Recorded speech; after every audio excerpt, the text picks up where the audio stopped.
Hi, and welcome to Reading Saved Me, a podcast all about one of the best forms of self-care, books. Every week, this podcast will explore different books and the way that they make our lives better. I am your host, Elle. Thank you so much for listening today. I hope you had a great week. I am recording this episode at the end of a very busy week. I am feeling really burnt out right now and tired, and there is just so much going on, and I feel like I do not have enough time to do all of it. And I do not say that as a badge of honor. I really don't like how our culture glorifies being busy and stressed out, and people are bragging about how much they work. I'm not bragging.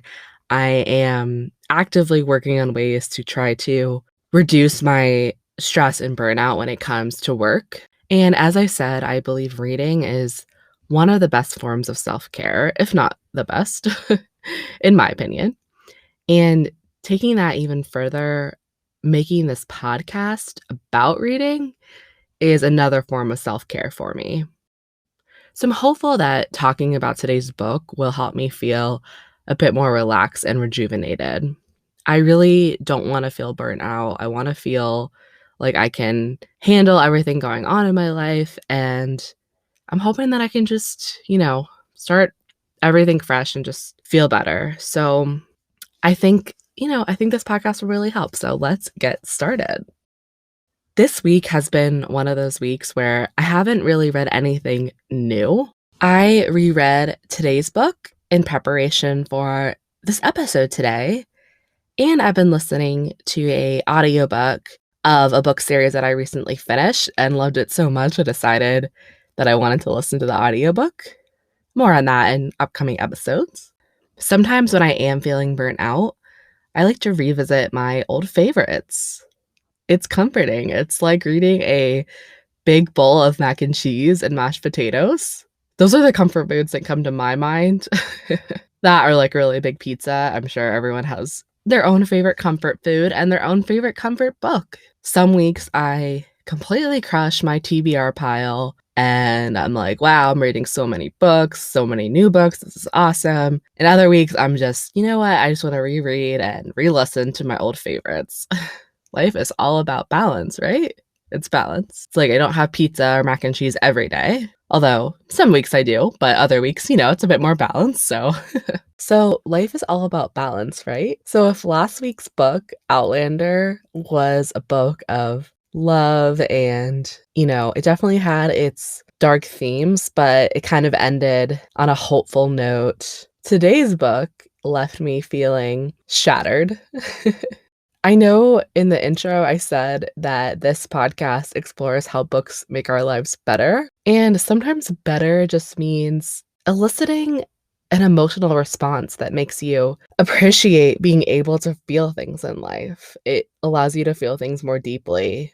And, when you read a book and things happen and you just feel completely shattered, like you were on the floor in a million pieces, broken apart, sobbing your eyes out. Hopefully it's not just me. Maybe I'm a little dramatic, but oh well. Dragonfly in Amber, the second book in the Outlander series by Diana Gabaldon, is one of those books for me. In last week's episode, I talked about how the first book in the series, Outlander, and how it was the perfect book to get me out of my reading slump. Right after reading Outlander, I of course had to pick up the second book in the series, Dragonfly in Amber. I've heard a lot of people say that they loved Outlander but hated Dragonfly in Amber. And to you, I say frankly, I don't understand. Well, I can understand maybe, but to me, there's so much good about Dragonfly in Amber. It is easily my favorite in the series. Okay, so spoiler alert for the Outlander series ahead. If you have not read Dragonfly in Amber, the second book in the Outlander series by Diana Gabaldon, I recommend coming back to this episode after you've finished, all right? So Go read it, enjoy, and come back and join me in talking about it. Okay, so spoilers ahead.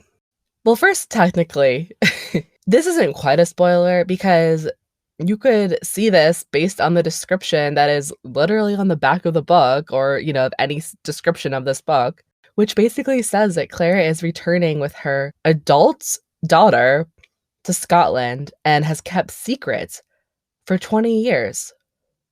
What? Okay, what secrets, Claire? All right, what is happening? What is happening? When I first picked up Dragonfly and Amber, I thought, okay, did I order the wrong book in the series? Like, is this actually number 5? Where are they? Where are Jamie and Claire? How could this be happening?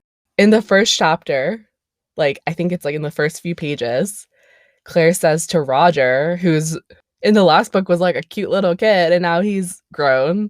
Claire says to him, my husband died 2 years ago. You knew him, I think. Frank Randall. No. What? What? Where is Jamie? No, not Frank, Jamie. And then she says Brianna was born in America and her parents are Claire and Frank. Okay, all right, okay. I emotionally could not handle this, like having just finished Outlander, which ended on Claire telling Jamie that she was pregnant. And then now she is here in Scotland without him and she's saying her husband is Frank. Oh my gosh. Okay, so Claire gives Roger a list of names and asks him to determine who on this list survived the Battle of Culloden. Okay, not great. So you're telling me Claire has kept secrets for 20 years and is just now asking who survived the battle? And what the fuck? Where is Jamie? Where is he? I know I'm going to ask that so many times. What's going on, Jamie? Where are you? Obviously, something is going on. Roger knows it. He is suspicious of Claire, or maybe not suspicious of her, but he's a little suspicious when Claire accidentally spills whiskey on him when he's about to invite Brianna to the Standing Stones and to Brock Turok. And then a little bit later, Roger asks Claire if she knew about a certain captain, James Fraser. Oh, she knew him all right. She did know him. And she is quite sure that he died at the Battle of Culloden. No, what? How are you sure? What happened? How did things get so bad? And then she says, please don't mention Jamie Fraser to my daughter. And Roger's like, what the hell is going on? I kind of feel bad for Roger. He's just like dealing with the death of his father, his adopted father, and just trying to sort through things. And then Claire and Brianna show up at his doorstep and it's like a mystery. So obviously something is very wrong with our two lovers, Jamie and Claire. We ended the last book with Jamie recovering from his abuse from Blackjack Randall, with Claire telling him that she is pregnant. Things were not perfect, but they seem to be getting better. And then wham, 20 years later, this book shattered me. It haunted me, just like Jamie haunts Claire in 1968. Reading Outlander and then starting Dragonfly and Amber felt like going on a really romantic trip with someone and having an amazing time and sharing some special time together. And then you get back and then they're like, we're breaking up. And so then you're devastated. But I think that's why I liked it so much. The emotional response that I got from reading this, the emotional whiplash it gave me, it was incredible. And it all comes together so nicely by the end of the book. At the beginning, you're wondering what's going on, what's happening. Then by the end, you get the full picture of why Claire ended back in the future, why she's here in 1968. And honestly, it made me love Jamie Fraser even more. I did not love all the things he does in this book. He definitely makes mistakes. But at the end, when he sends Claire back through the Standing Stones, I truly fell in love with him. I don't think I could have left him there. That would have been so hard. But first, back to 1968. They find Jamie's gravestone. Yep, his gravestone. Okay. And then Claire just tells Brianna, yeah, that's my husband and that's your dad.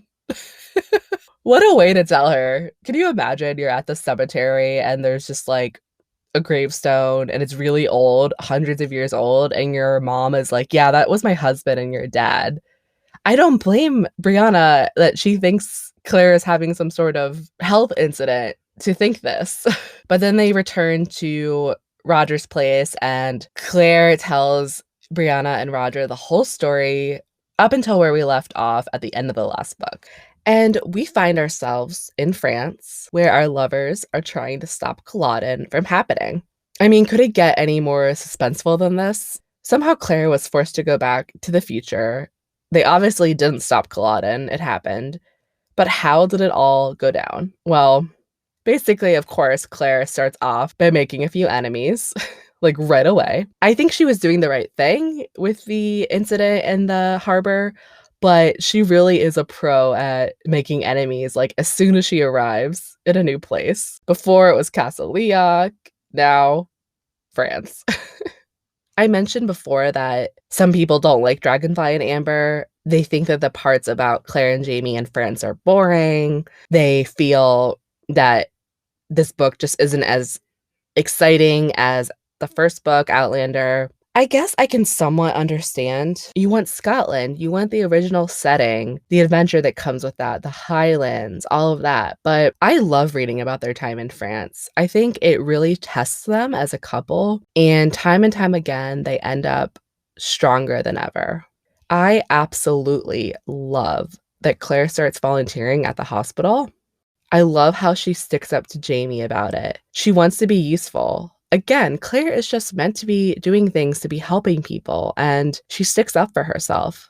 Now, I can again see why people don't love the time in France. I like it, but I do see that the plot is a bit convoluted. Like, some of their schemes to stop the rebellion from happening. I don't know. Jamie just ends up spending a lot of time in a brothel, selling wine and just getting drunk with Prince Charles. I wanted to strangle him when he came back one night with like bite marks and like a hickey, and oh my gosh, are you kidding me? And I mean, to get a bite mark like on his thigh? Anyways, I admire Claire and Jamie for their efforts to stop the rebellion from happening. Okay, and then I'm also going to preface that by saying, obviously, I do not support murder. That's hopefully very clear. But let's be honest here. Claire and Jamie's plan, it kind of sucks. It just sucks. Really, the only way to truly stop the battle from happening would be to get rid of Charles. And they wait until like the last possible moment to do that. As you know, if you read the book, at the end of the book, they decide, okay, I guess there's one thing we can do, poison Prince Charles. And look, again, I obviously don't support murder, but if they are so committed to stopping this whole thing from happening, they should have poisoned Prince Charles, talked about poisoning him so much sooner than right before the battle. And they should have talked about it in private, not in a place where Dougal can overhear you. And then you end up murdering Dougal, and you could have just murdered Charles like long before. Yes, I'm talking to you, Claire and Jamie. Like, you just, I don't know. Anyways, so I know I'm skipping ahead a bit, so let's return to France for a second. When Claire finds out that Blackjack Grendel is still alive, she's so convinced that Jamie can't kill him because Blackjack Grendel has to marry Mary Hawkins and have a baby that will then eventually result in Frank being born. I thought we were done with Frank after Outlander, so the fact that he's back, I can't tell you, I was sad. He's, again, like, a major plot point, even in the past. And I'm sorry, but did it never occur to Claire that the baby was actually Alex's? Like, I thought it was a little obvious, and I am horrible at solving, like, mysteries. Like I'm never one to guess, like, you know, who did it or, you know, things like that. But even I was like, okay, obviously Mary is interested in Alex. Did you never think that, like, oh my gosh, maybe it's actually his brother's child and his brother is sickly? So I don't know. It just was, Claire, come on. This book is so devastating. Claire loses her baby, which is so sad. And I think that it reinforces why it was so critical for Claire to go back to the future right before Culloden, because we've already established that she has had issues with one pregnancy, and the next one was difficult as well, and it just my heart totally broke for her there. To me, this book was like waiting for a bomb to explode. You know the bomb is going to go off, but you just don't know when. You know that Claire and Jamie are going to have to part at some point, and it's so sad, but you don't know why or when. You're happy when they return to Scotland, but you just know it's going to lead them to Culloden at some point. You know they fail at preventing the Battle of Culloden, but you don't know exactly how they failed. I enjoy stories like this. I like when we know how something is going to end, but we don't know the pieces in between. I love how it all fits together in the end. We know they end up with the stones, and when they finally do, it felt like my heart was breaking. Also, I love how Jamie keeps track of Claire's menstrual cycle. That's impressive. Okay, also love how literally like they see or they hear the English coming, and then Jamie's like, let's just fuck again really quickly. Poor Claire and poor Jamie, who is at this point going to his death at Culloden. That's so sad. Okay, so now we're back in 1968, and I have to say, I feel for Brianna in this book. After Claire finishes telling Brianna and Roger her story, she says that she hated Brianna for a little bit because it meant that she had to leave Jamie in the past. Okay, Claire, let's be honest. Okay, you can think that, but did you really have to tell your daughter that? Like, she is dealing with enough here. Some things are better left unsaid, all right? I was not surprised when Brianna calls Claire a bitch. She had it coming. I'm sorry. I'm glad that Brianna eventually comes around. And oh my gosh, Galus, wow. Burns her own husband. Oh my gosh. And then let's all thank Roger, finding out that our man James did in fact survive Culloden. Thank you. So if Outlander gave me feelings of adventure and love, this book, Dragonfly and Amber, gave me the freaking butterflies in my stomach. It's heartbreaking what happens to Jamie and Claire, and what we know will happen to Scottish life after Culloden. It's so sad. But you are left with a bit of hope at the end when we find out that Jamie is still alive. Oh, thank goodness. I mean, I guess it was pretty obvious considering this is the second book in the series and there's several more, but it was still relieving. But then you were left wondering what happened to Jamie that led him to survive Culloden. You just know that that is going to be a good story. Oh, and it is. We learn all about that in Voyager, which I will cover in next week's episode. So that is how I feel about Dragonfly and Amber. I love it. I mentioned earlier that I've seen that a lot of people don't love Dragonfly and Amber. And this is not a scientific study, of course, as far as I know. There have been no scientific studies of people's perceptions of the Outlander books. But based off of things I've seen on Reddit, these are my observations, so please take it with a grain of salt. Specifically, a few Reddit threads on the Outlander subreddit where people rank the books. This is what I've seen. So on the list of overall rankings of all the books in the Outlander series, I've seen it come in at like number 5, 4, 5, 4, 4, 5, 4, 5, like 3, 6. Oh my gosh, 6. 3, and then one person's 7. I saw a few people that listed Dragonfly and Amber as their favorite, but it seemed to be the minority of people. Again, not a scientific study at all, but just what I saw. And on Goodreads, it looks like Dragonfly and Amber has a slightly higher rating than Outlander, but I've seen several reviews from people that say they loved Outlander and they were let down by Dragonfly and Amber. And for me in this case, I feel differently. Like, I love Dragonfly and Amber even more than Outlander. I feel like it's just so much more emotional. It just gave me more of that feeling of adventure and the time travel aspects. It was just all so cool. And I love the way all of the history connects, the way that it starts off with Claire in 1968, and you're wondering what happened. And then it all just comes together in the end. I just loved that. And the title, Dragonfly and Amber, it's beautiful. If you remember from book one, Hugh Monroe, rest in peace, Hugh Monroe. Ugh. Well, he gives Claire a wedding gift of a dragonfly in amber. And now in the second book, we see that Claire and Jamie's relationship is like that dragonfly in amber, totally suspended in time. That is until the next book, Voyager. I hope you will join me for that discussion next week. I wanted to flag that next week's episode, where we will talk about Voyager, will be the end of the Outlander discussion on this podcast, but just for a little bit. Don't worry. I will definitely revisit the books after Voyager at some point, but I will do that at a future date. So in the meantime, join me for Voyager, and then we will dive into some books other than Outlander. But don't worry, we will return to the Outlander world again.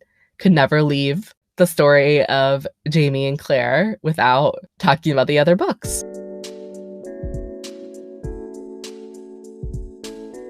Thank you so much for listening to Reading Saved Me. I hope you have a great week.